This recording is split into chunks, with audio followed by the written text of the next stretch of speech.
আসসালামু আলাইকুম। আপনারা কেমন আছেন? আশা করি আপনারা ভালো আছেন। আলহামদুলিল্লাহ আমিও খুব ভালো আছি। তো ভিউয়ার্স, আজকে আমরা দেখব কিভাবে মাইক্রোসফট এক্সেলে জিরো ভ্যালুগুলোকে হাইড করে ফেলা যায়। অর্থাৎ আপনি দেখতে চাচ্ছেন আমার এই টেবিলে যত জিরো ভ্যালু আছে সেই সেলগুলোতে জিরো থাকবে না, কোনো ভ্যালুই থাকবে না, সেই সেলগুলো ফাঁকা থাকবে। ক্লিয়ার? ওকে, আজকে আমরা ওটাই শিখবো কিভাবে টেবিল থেকে জিরো ভ্যালুকে হাইড করে ফেলা যায়। ওকে, তো আমরা সবচেয়ে সহজ একটা পদ্ধতি সেটা আমরা প্রথমে শিখব। কয়েক রকম ভাবে এটা করা যায়, আমরা সবচেয়ে সহজ পদ্ধতি যেটা সেটাই শিখব। আমরা চলে যাব মাইক্রোসফট অফিসের হোম মেনুতে। প্রথমে দেখবেন এরকম একটা আইকন আছে, অফিস বাটন। এই আইকনটাতে আমরা প্রথম একদম লেফট টপ কর্নারে এই আইকনটাতে আমরা ক্লিক করলে এই যে অপশনগুলো থাকবে, সেখানে দেখবেন যে নিচের দিকে এক্সেল অপশন নামে একটা ট্যাব আছে। ওকে, এক্সেল অপশন, আমরা এখানে চলে যাব। ওকে ওকে, এবার আমরা চলে যাব এখান থেকে অ্যাডভান্স মেনুতে। এই যে অ্যাডভান্স।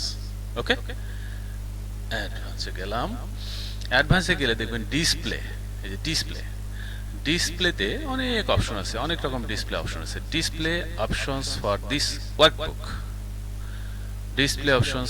ওয়ার্কবুক, ওকে, অনেক ডিসপ্লে অপশন আছে। তো আমরা এখানে নিচের দিকে গেলে দেখতে পাবো display options for this workbook sheet 5। এই জায়গায় একটা অপশন আছে, show a zero in cells that have zero value. এখানে টিক মার্ক দেওয়া আছে, আমরা এই টিকটা উঠাই দেব। Just show a zero in cells that have zero value. এখান থেকে জাস্ট ক্লিকটা উঠাই দেব। ক্লিয়ার? ওকে, এবার আমরা ওকে করব। দেখুন এই সেলগুলোতে কিন্তু সব জিরো ছিল, সব ফাঁকা হয়ে গেছে, তো এটা একটা পদ্ধতি। আপনি এখন এখানে যদি জিরো দেন এটাও চলে যাবে ফাঁকা। ওকে, তো এটা ছিল একটা পদ্ধতি। তো আমরা এবার দেখব দ্বিতীয় পদ্ধতি, কিভাবে দ্বিতীয় পদ্ধতিতে জিরো ভ্যালুকে হাইড করা যায়। অ্যাডভান্স অপশনে গেলাম, এখান থেকে আবার সেই কাজটা আমি মানে করব, মানে জিরো ভ্যালুকে যাতে শো করে সেটা আবার সিলেক্ট করে দেব, দিয়ে আগের পজিশনে নিয়ে আসলাম, সব জিরো ভ্যালু চলে আসলো। ওকে, এবার আমরা কি করব, জিরো ভ্যালুগুলোকে আমরা দেখতে চাচ্ছি না, তো আমরা টেবিলটাকে যেই সেলগুলোতে ভ্যালু আছে শুধু সেই সেলগুলো সিলেক্ট করব। ক্লিয়ার? ওকে, আমরা সিলেক্ট করলাম। আমরা চলে যাব মাউসের রাইট বাটনে ক্লিক করলাম। সেখানে ফরম্যাট সেল, নিচের দিকে ফরম্যাট সেল নামে একটা অপশন আছে, দেখেন এই যে ফরম্যাট সেলে গেলাম। ফরম্যাট সেলে আপনারা সিলেক্ট করবেন, নিচের দিকে দেখেন এই নাম্বার ট্যাবে রাখবেন। নাম্বার ট্যাবে রাখলে এই অপশনগুলো থাকবে। সেখান থেকে কাস্টম থেকে আমরা যে কোনো একটা অপশন সিলেক্ট করে সেখানে আমরা কি করব, সেখানে আমরা লিখব জিরো লিখলাম। এবার একটা কোলন দেব, এবার আমরা জিরোকে কি করতে চাচ্ছি, জিরোকে মাইনাস করে দিতে চাচ্ছি, মাইনাস জিরো লিখলাম। ওকে, এবার ডাবল কোলন দেব। ওকে, ডাবল কোলন দিলাম। এটুকু লিখলেই হয়ে যাবে।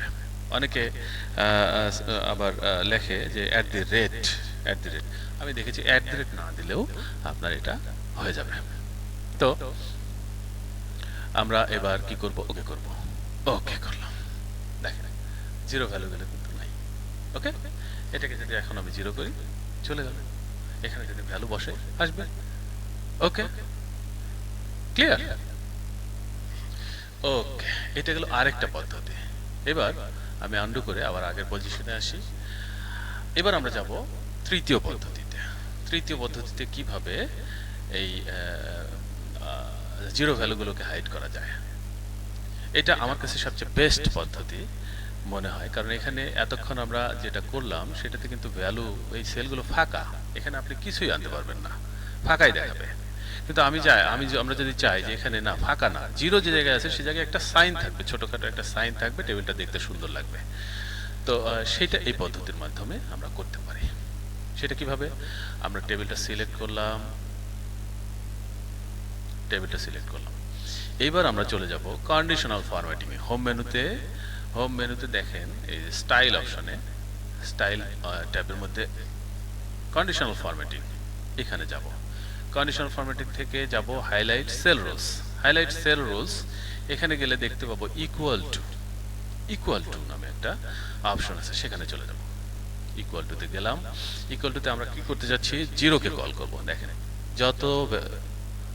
আচ্ছা, এখানে একটা জিনিস আমি ব্যাকে যাই, জিরোকে ফিরাই নিয়ে আসি, তাহলে আপনারা বুঝতে পারবেন সহজে। জিরোকে দেখা না গেলে তো আসলে বোঝা যাবে না। তো আমরা জিরোকে ফিরাই নিয়ে আসলাম, টেবিলটা সিলেক্ট করলাম। এবার হোম মেনু থেকে আমরা কন্ডিশনাল ফরম্যাটিং এ যাব, হাইলাইট সেল রোলস, সেখান থেকে ইকুয়াল টুতে যে আমরা জিরোকে কল করব। দেখেন জিরোকে কল করার সাথে সাথে যত জায়গায় যত সেলে জিরো ছিল সব কিন্তু সিলেক্ট হয়ে গেছে। এবার আমরা জিরোকে কি করতে চাই সেই অপশনটা, সেই কমান্ডটা এখানে দেব। এখানে অনেকগুলো অপশন আছে দেখেন। লাইট রেড ফিল, এখানে কি আপনি জিরো আছে যেসব সেলগুলোতে, সেগুলোতে আপনারা কি করতে চান? ইয়েলো ফিল করতে চান? নো। গ্রিন ফিল করতে চান? না। লাইট রেড ফিল করতে চান? না। রেড টেক্সট করতে চান? না, আমরা টেক্সটকে রেডও করতে চাই না। রেড বর্ডার করতে চান? কোনোটাই আমরা চাই না। আমরা কি চাই? আমরা চাই জিরো ভ্যালুটাই থাকবে না। ওকে, সুতরাং আমরা কি করব? আমরা চলে যাব ওখান থেকে, আমরা চলে যাব কাস্টম ফরম্যাট। এই শেষে আছে কাস্টম ফরম্যাটে গেলাম। কাস্টম ফরম্যাট থেকে নাম্বার ট্যাবটা সিলেক্ট করব। সিলেক্ট করে আগের মতো সেই যে কাস্টমে যাব, কাস্টমে যে এখানে এই যে টাইপের জায়গাটাতে আমরা যদি এখানে আমরা কি করতে চাই, আমরা যে কোনো সাইন দিতে পারি। আমরা একটা মাইনাস সাইন দেখতে চাই যে সেলগুলোতে জিরো আছে। ওকে, এটা আমার পছন্দের সাইন, কারণ জিরোর জায়গায় মাইনাসগুলো থাকলে টেবিলটা দেখতে সুন্দর লাগে। তো আমি মাইনাস লিখলাম, লিখে ওকে করলাম। দেখেন চমৎকারভাবে যতগুলো সেলে জিরো ছিল সব জায়গায় কিন্তু মাইনাস চলে আসছে। আপনি চাইলে অন্য কোনো সাইনও দিতে পারেন, তবে নেবে না, মাল্টিপল সাইনটা নেবে না। অন্য কোনো সাইন আপনার মতো করে দিতে পারেন, আপনার পছন্দের সাইন আপনি দিতে পারেন। এইভাবে আমরা কিন্তু মাইক্রোসফট এক্সেল থেকে জিরো ভ্যালুগুলোকে হাইড করে ফেলতে পারি খুব সহজেই। ওকে, তো আমরা তিনটা পদ্ধতিতে আজকে শিখলাম যে কিভাবে জিরো ভ্যালুগুলোকে এক্সেল টেবিল থেকে হাইড করে ফেলা যায়।